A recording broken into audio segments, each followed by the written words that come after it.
The Critshow contains elements of horror, fantasy violence, and adult language. Content warnings can be found in the episode description.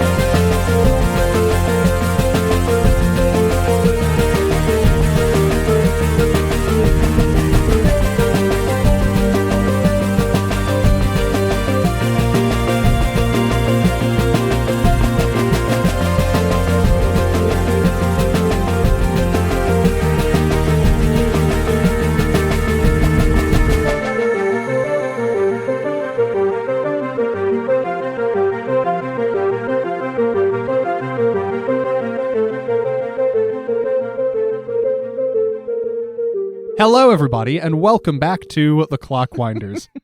The Critshow, where we're playing the Clockwinders. I don't remember how to do this week to week. Last time, our heroes reached the treetop village that Tass knew to be called Willowdale and encountered one of his old buddies, where they asked for guidance to get to the next movement core. Your friend Selwyn took you all to the elder of this town, a woman named Ebba, who asked you all to do them a favor before they give you this information. And now that I've said it like that, it sounds like she was more hostile. She was very kind about it. She just kind of asked you if you'd do her a solid, but it was kind of with strings attached. You gotta do me a favor. Yeah. She asked you to get the Wilders to stop robbing them of their foodstuffs and materials. And she doesn't give a shit how you do that, as long as it gets the point across that they shouldn't mess with them anymore. So you guys had hatched a plan to bait one of the Wilders, track them back, and have a chat to try and demotivate them. So we pick back up with all of you accompanying Einon's friend Selwyn Cortland, who had offered you all a meal. You are all in his home. He has prepared a dish for you all, and you have the day to eat, recuperate, gather materials, plot, whatever you need to do before you launch this plan. What would you guys like to do? Megan, I have terrific news. Oh. Your condition is gone. Yeah. Oh, thank you. I forgot about that. Yeah. Yep, we got through a session, and at the top of the next session, that is when those harsh conditions clear, so you are good. Oh, you meant in the game. Yeah. Damn. Well, that's still good. Megan, your doctor emailed me your results. Your condition is cleared. And don't worry, I've already reported them for HIPAA violations. We're going to be rich. This will be the last episode. Yeah, because we're all doing this for the money. I got pulled into a conversation yesterday about how much money would it take for you to trade a leg. At this point, probably not as much as you think. That's like a really nicer way to say how much would you sell your leg for. Yeah, because it was framed in a, something happened and you lost it, and there's a payout. What's the payout? That would make you okay with it? Yeah. Or willing to, if it flashed in your head, be like, I'm going to get this much. I could let it happen, or I could step back. Do I get to pick the leg? Yes. In that case, this is way easier for me because... Anyone got a 5 on them? Yeah. My left leg barely work anyway. It's I could use an upgrade. Oh, that's hard. I have tattoos on each leg that I really like. Does that have to be the whole leg? The conversation was from the knee down. Can it be just above the knee? Sure. Thank God. Tass is like, can you just take my knees? Yeah, the payout's not going to be higher if we go up, but... Yeah. I love how there are stipulations to this. I'd have to do a lot of Googling on, what stuff costs to have a good answer to this. Yeah, it really quickly turned into a bidding war of people going lower.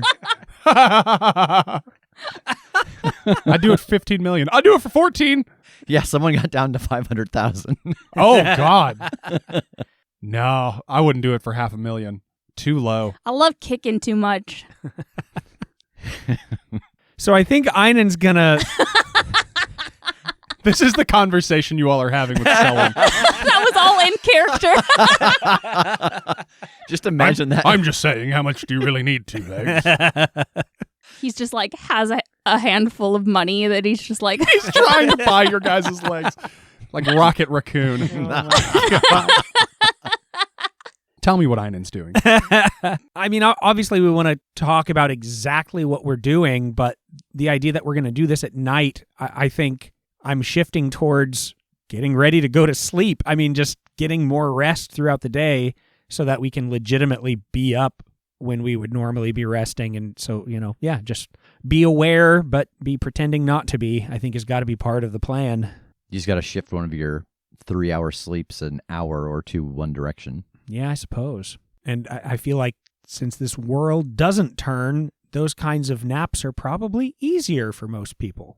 Yeah, I imagine a lot of people can just slip into a siesta anytime. Yeah. I mean, you are welcome to nap at Selwyn's place too. Like he's got a couch. He's got a big comfy couch. Nice. The big comfy couch from the television program. The big comfy couch. the big comfy couch. And his wife walks in. It's the clown lady from the big comfy couch. So, how are we planning to do this? Is it just as simple as having the gear and camping out and quote-unquote falling asleep? See, quotes are something that people used to use when they wrote things down. They go on the outside of... Like you, as a hunter, you see somebody out. Do you think you recognize them a couple days later? Oh, are you suggesting that we may hopefully not be tracked by those that saw us in the first place? Yeah, like, do we have to disguise ourselves if we're trying to set up kind of a trap? Because we know they've seen us once already, and they at least saw me see them. Right, that's a good point. I suppose we aren't really aware of how big of a community they have, if it will be the exact same hunters. I wonder if just the virtue of having something particularly valuable will shift their thoughts on us in the first place. I mean, we didn't really have anything for them worth taking besides a few trinkets, some books, my weapon. I don't know what they might have thought or had designs on Smee. But if we have something obvious, something tactile that they can use and seems like an easy target, it may veto the free pass that they gave us the other night. All right, wait a minute, because if you don't have anything valuable for them to take, then it sounds like you might be implying that you take something valuable of mine. And I agreed to stores, like you can have my apples and bread, but come now, I don't want to risk anything of great value. Well, I think food is of great value to them, something that they don't have to grow themselves, and something obviously that they can't get by hunting. Well, along the lines of adding something to all of the food, what if we added something but it was heavy? Like you said, the food is a valuable resource. They want to steal that. They have been. But if there was something a bit heavier included, it might slow them down. Oh, well, I mean, I suppose in that case it would have to be valuable and heavy. If it's something that they know will be cumbersome, it must entice them enough to try to take it. But if it fits that criteria, that would certainly work in our favor, make them easier to track. And I just turn slowly to Selwyn. What have you got that's valuable and heavy? He's just sweating. How many bags of gold necklaces do you have? He's sitting with both hands on the table, just sweat pouring down, like looking at all of you like, no. Listen, it says any one thing within your power. I'm reading it right off the page. Damn, okay. You got me there. I gotta think of a thing. I've gotta think of a thing that the Wilders want, and he has. You know what's ridiculous is the thing that's in my brain for this is a big ol' hunk of ambergris. I don't know why. From an ether whale.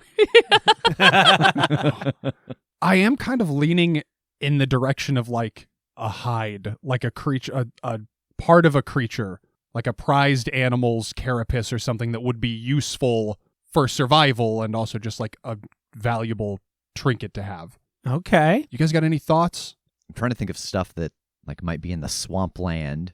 Yeah, what's like a creature that might be around here that would be like a real motherfucker to deal with, and if you were able to, Monster Hunter style, collect its talon or something, it's like, oh, that'd be a great weapon, or that'd be a great medicine or something. A moss bear.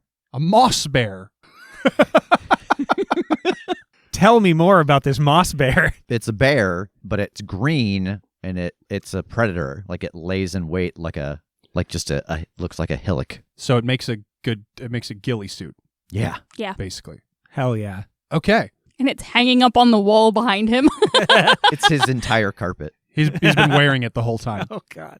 All right. So I think that a moss bear's fur, like, it is like a shorn. You know, it's not like you don't have to kill the bear to skin it. It's like shearing a sheep, and that's why it's so fucking hard and dangerous to do. Because it's like killing a moss bear, not even an option. Like, they're unkillable. But maybe bull riding one of them long enough to get some of its fur off and craft it into a ghillie suit.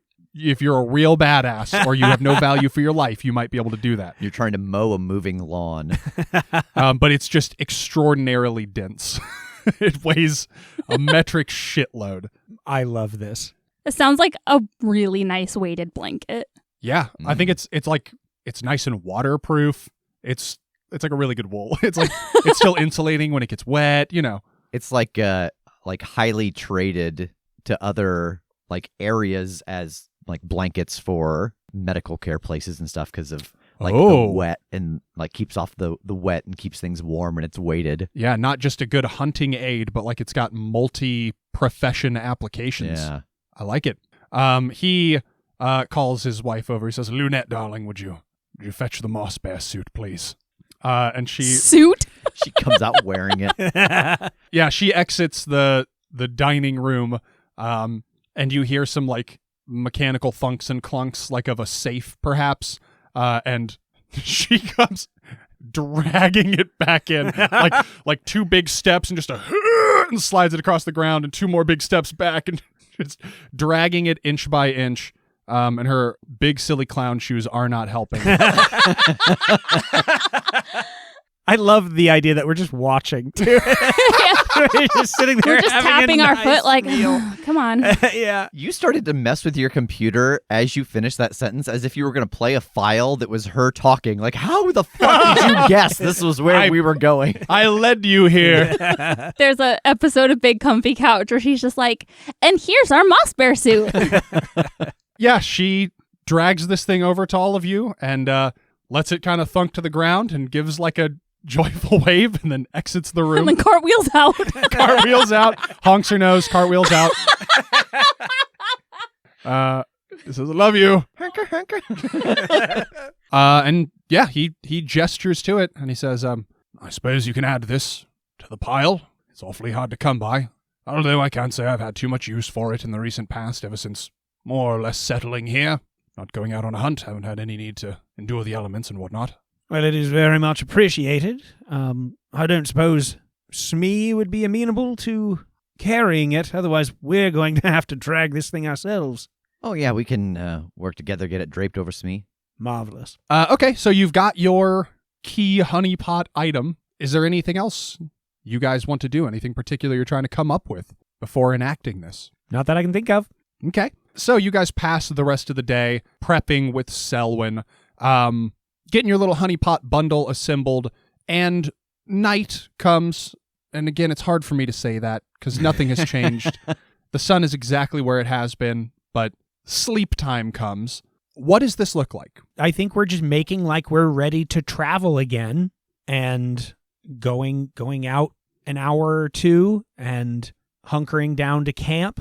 I think we wait till sort of late evening to quote unquote leave and then get far enough that it makes sense that, oh yes, time to chill out. And we have the fur secured in a way that seems like normal travel, but isn't like overly protected. Just make it seem like we don't have a lot of means and this is the best way we can bring it along. And so once we set camp, we just kind of have everything bundled together in one spot.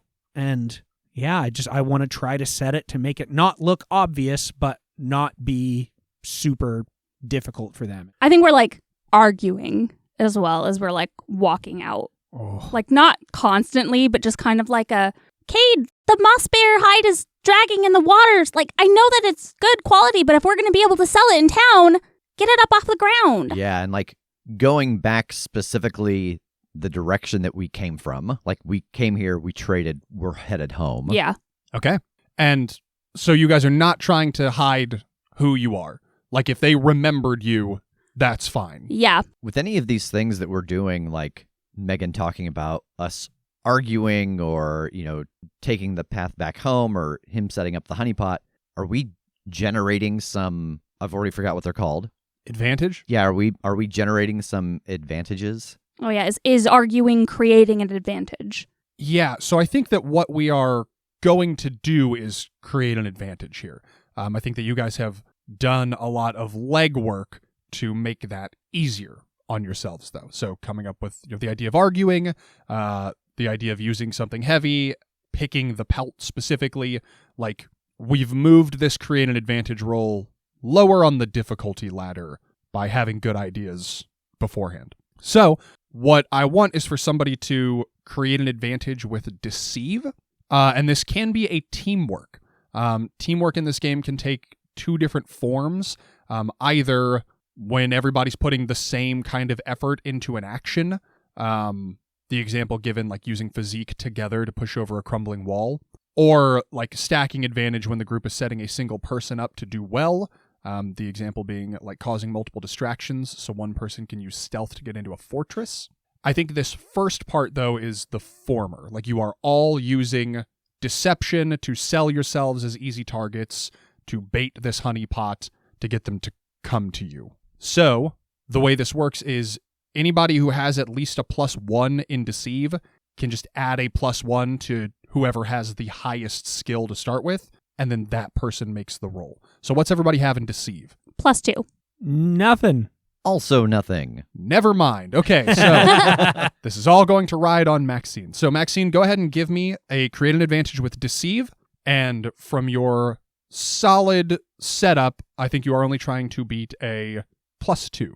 Okay. 1. Okay, we've got some options then.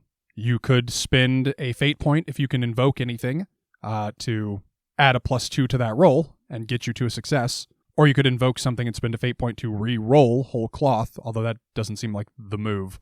Or I could give it to you, but the enemy gets a free invoke. And we can spend to bump as well. Correct. Yeah. If you can justify why something you could invoke would help, you can spend your fate point and invoke your aspect to help them out. Or invoke somebody else's aspect, or invoke a scene aspect, or whatever. Just you're the one that's got to spend the point to do it. I've got one if you're wavering. Yeah, I don't feel like I really have anything. I was thinking I notice what's out of place, so that like in looking at the setup of the trap that we're setting, like he said, what looks too obvious, what looks, and so anything that looks out of place, those are the adjustments I make. I like it. Go ahead and spend your fate point. That will bump Maxine up to a 3, which is a success. So we are going to create a new aspect. I think we're going to call it Incognito, and you get 1 free invoke on it. So you all set up your camp, quote unquote, go to sleep. Is anybody genuinely sleeping, or are you all faking it and like staying on watch? I think I'm too amped up to actually sleep. Like, I'm pretending to in my hammock, but I'm like, it's like when you're a kid and you're pretending to fall asleep, or like you're trying to, but it's Christmas morning, you're excited, not sleeping. Yeah, I don't think I'm sleeping for real. Yeah, I think Kade is awake too, because he's still not convinced that there's not some weird amalgam creature. Okay, so you all pretensies to sleep, and some time goes by and you are aware of abnormal sounds beyond just the sounds of the swamp ecosystem that you encountered the night prior. And you're able to occasionally sneak your eye open and peek, and you see over the course of some time an individual approach your camp. And as they get closer to the fire, you can see that the silhouette of what looks like a big bird's head is revealed to be like a helmet of sorts that has the shape of a bird's head. It is made of feathers, but also bark. It is not an actual bird head. It is a person's face underneath it. But they come check out your stuff, and they manipulate the goods a little bit. They realize what that hide is and how hard it is to transport. And then they leave. And then a little while later, they come back with another person. And this person is wearing antlers, like a headdress that kind of resembles a deer's head. And you can't quite make out what they're saying, but they are kind of talking to each other about this. And then they leave. And then they come back with a third person and like a toboggan. And they load your shit up on the sled, and like they're kind of watching every now and then, like trying to make sure that you guys haven't woken, but they get everything set up and on the sled, and then two of them start to pull it, and the third one is covering the tracks as they go. I think there's a moment when they come back the second time and the deer head guy is there that Kade is actively having to work not to web them. It's just like, No. So the three of them are making their way off into the twilight of the swamp, into the fogs, with all of your loot. What do you want to do? I want to spring up, grab my gear, and functionally start trying to follow the path of the one fixing their path. Just stay low and not quite keep them in sight, but like try to keep them at the edge of my other senses of just listening to the progress, and stay aligned with them. and I think that because I've got Smee with me, I'm keeping that same amount of distance between like myself and like I'm keeping him within eye shot, but I'm not trying to stay up with him. Einon? Yeah. Okay. Yeah, I pack up all my stuff. I think I'm trying to stay closer to Einon just in case he needs somebody to do something to help him maintain the tracking. All right. So I think this is another opportunity for teamwork. Actually, the other version of teamwork at this point. If you guys have ideas of way that you can create advantages that Einon could utilize to help in this tracking, you are welcome to do so. I think ultimately this is going to be Einon rolling to overcome with investigate to let these guys get away, but spot their path and follow them. Anybody got an idea for an advantage? I think since I'm right with Einon, I am watching his back. I'm looking at the ground where he might be stepping. I'm making sure he's not running into anything, just so he can give his complete focus to looking for the tracks, listening for the people he's tracking, taking, his own awareness of his surroundings kind of off the back burner of his mind. Okay. I think that's going to be pretty simple, actually. I think you're just going to be trying to beat a +1. What skill do you think this is? I'm thinking investigate. Like, I am specifically looking for things that might disrupt his process. Okay. All right, yeah, roll to create an advantage with investigate. Just trying to beat a 1. 4. All right, that is a success with style. So we will create an aspect, call it clear path, and that has 2 free invokes. The thing I'm thinking of is because I'm a little further back and they're, making their way through this swampy area, like things can get too quiet. And so like if they are scaring birds and stuff, like I'm doing things in the back to like throw pebbles to make splashes and like just to fill the sound that might be killed off by 3 groups of people sneaking through a place where there's a bunch of animals. Whippoorwill. Whippoorwill. Look up here. Ads? Okay. This sounds marginally more difficult to me. So this will be a creating advantage. I think you're trying to beat, I'll call it a 2. Okay.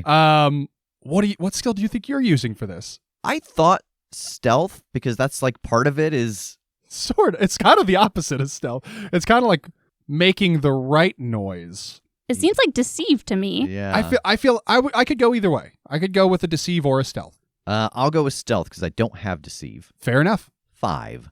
Nice. Okay, that is another success with style. We'll create an aspect called appropriate ambiance with 2 free invokes. So, Einon, you've got some real motherfucking advantages here to help you. You're going to need to overcome with investigate. I think this is going to be fairly tough. You are on their turf. They are specifically trying to hide their trail from you. I think you're going to try to beat a 4 here. Okay. Well, I'm starting out at a 2. I think I'm going to go ahead and use incognito and appropriate ambiance, 1 from each, to get me to a success instead of just a tie. Okay. That will get you to a success, just below a success with style. That will use 1 of the invokes from ambiance and the only invoke from incognito, but you will get what you want.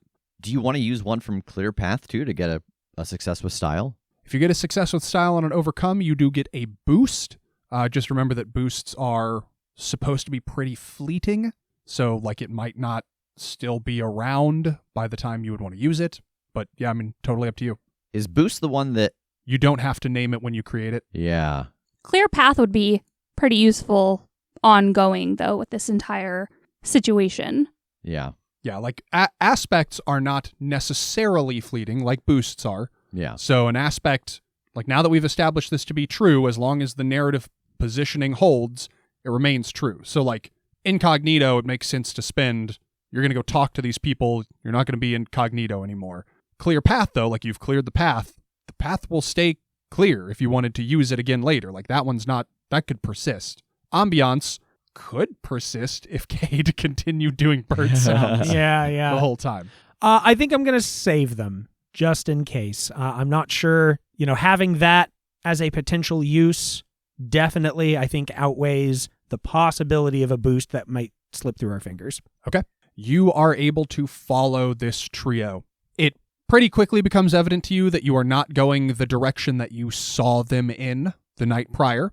So it seems like indeed they have moved position over the course of this day. But you follow those tracks until you reach a point in the swamp where they kind of disappear into like a thicket of brush and bushes, like low foliage with some trees in it that's pretty dense and kind of like forms a wall here that you would have to pass through or over to see what is beyond. All right, I wait a little bit for them to be in and, in theory, settled in this little dense area, and I wait for the other two to catch up and hunker down with them.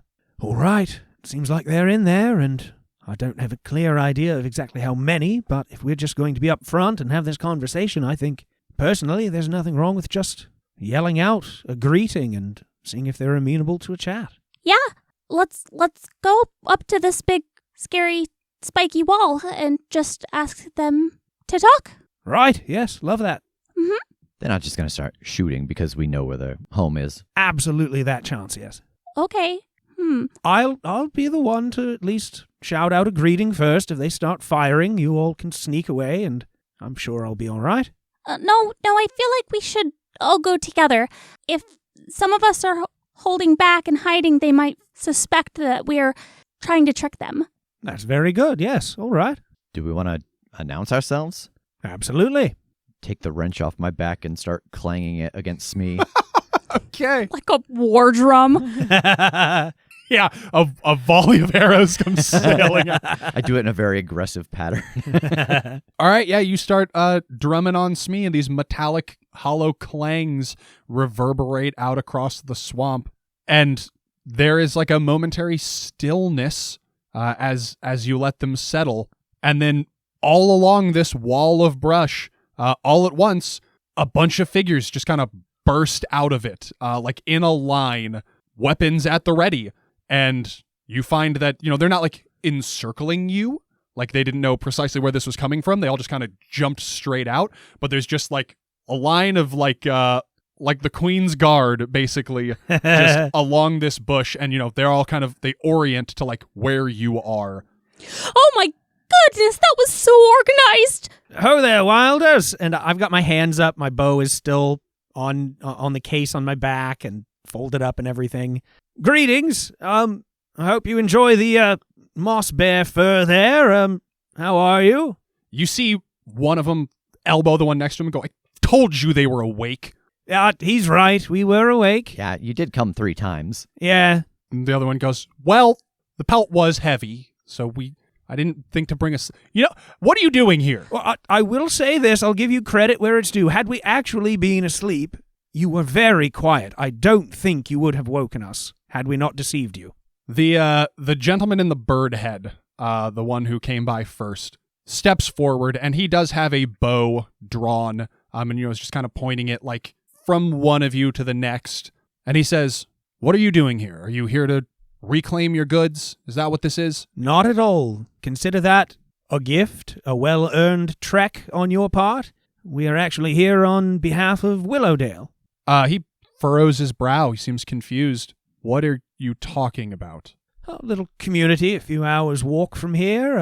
would seem that they believe you stole some of their goods, and they're a bit put off by that, and we're hoping to work something out, maybe some sort of trade or something that might be mutually beneficial instead of, well, the start of some sort of squabble that might last and cause loss of life. He kind of surveys all three of you again for a few seconds, and then he lowers his bow. He still has it in hand. He still has an arrow knocked, but it's not like raised and drawn anymore. And as he does, all of the other fighters kind of lower their weapons too. They put them at ease.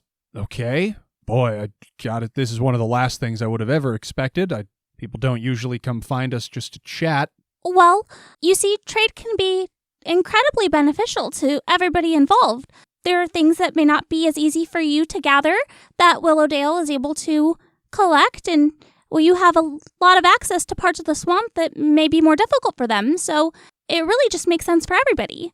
Well, the trouble is, this neck of the woods, or the swamp, I guess, is kind of sparse on things to hunt because they've set up their community there.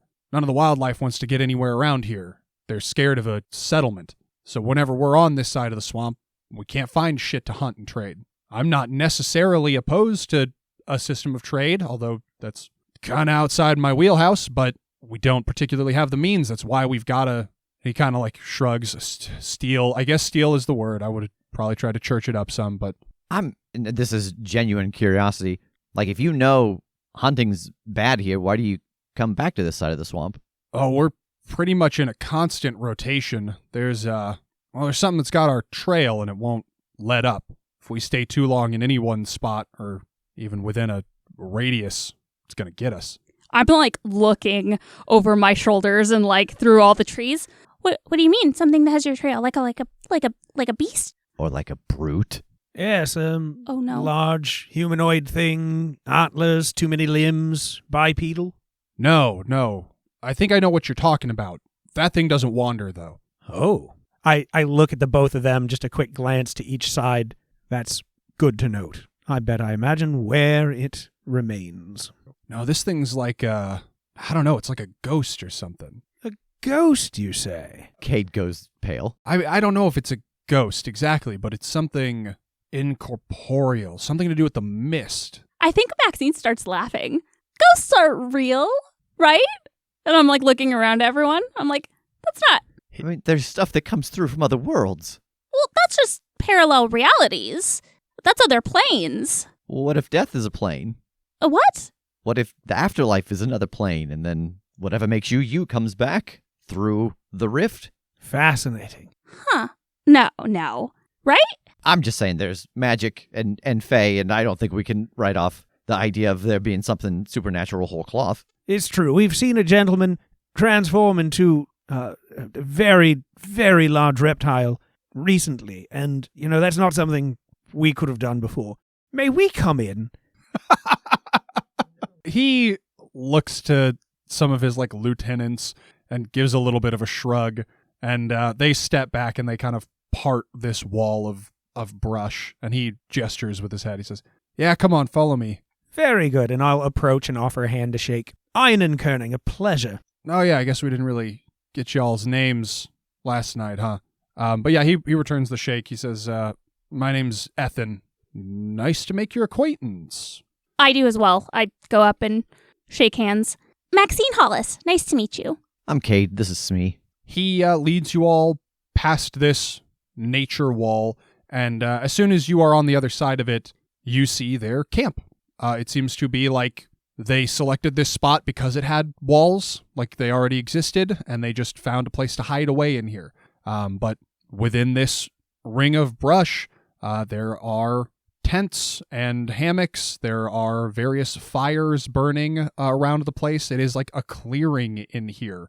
There are trees and there's a canopy overhead that seems to be kind of obfuscating the smoke and stuff that would be emanating from here. It becomes immediately clear to you, Einon, how like competent of woodsmen these people are. That they've chosen a really fucking good spot here to set up a camp that is defensible and hidden. This is very nice.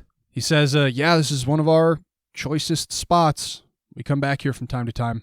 Yes, but this spirit seems to keep you on the move, then. Very much so.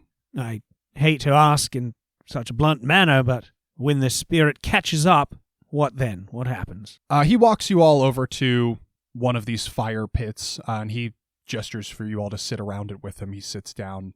Some of his lieutenants sit with you as well. And there are people in this camp that are not like the guys that busted through the wall with weapons.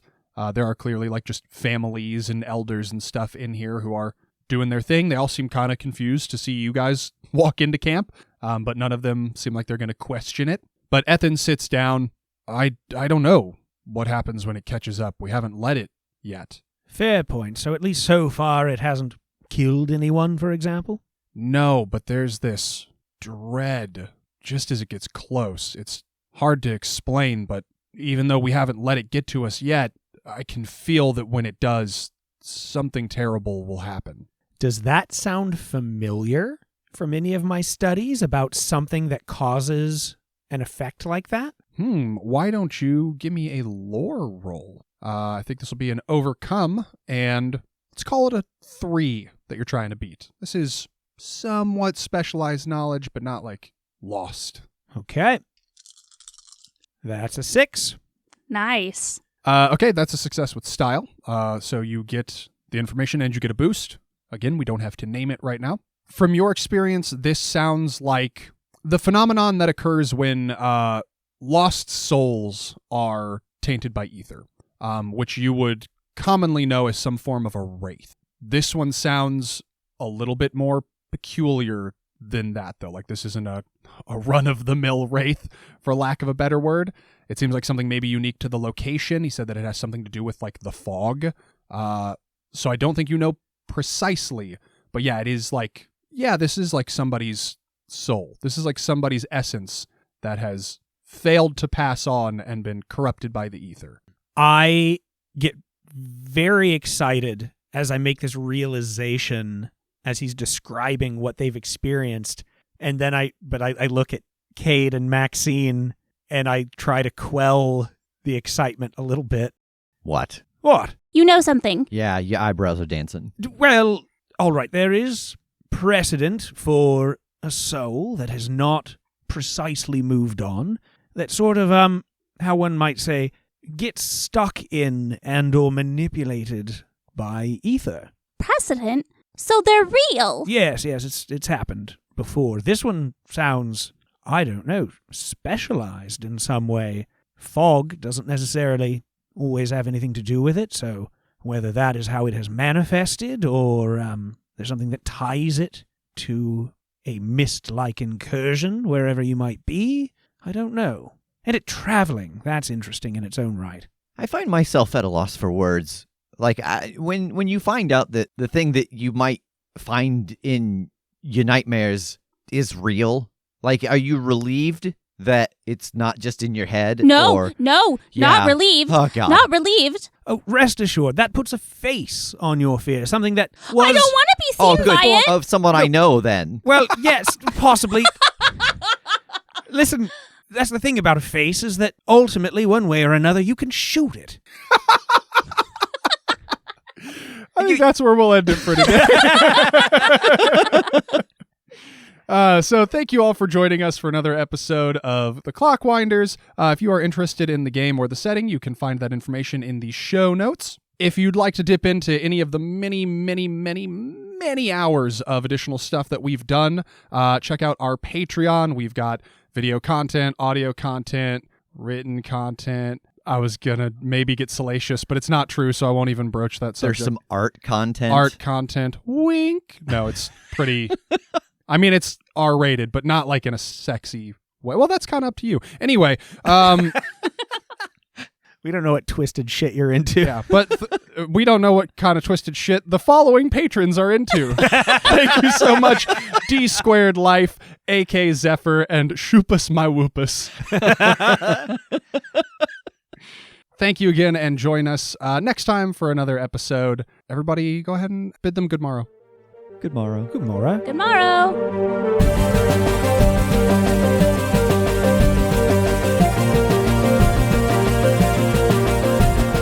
The Critshow is a Critshow Studios production, edited and produced by Brandon Wentz, with music by Jake Purley. You can find more information about us at thecritshowpodcast.com. To keep up to date with upcoming live shows, contests, and other special events, follow us at The Crit Show on Facebook, Instagram, and Twitter. For even more weekly content, join us at patreon.com/The Crit Show.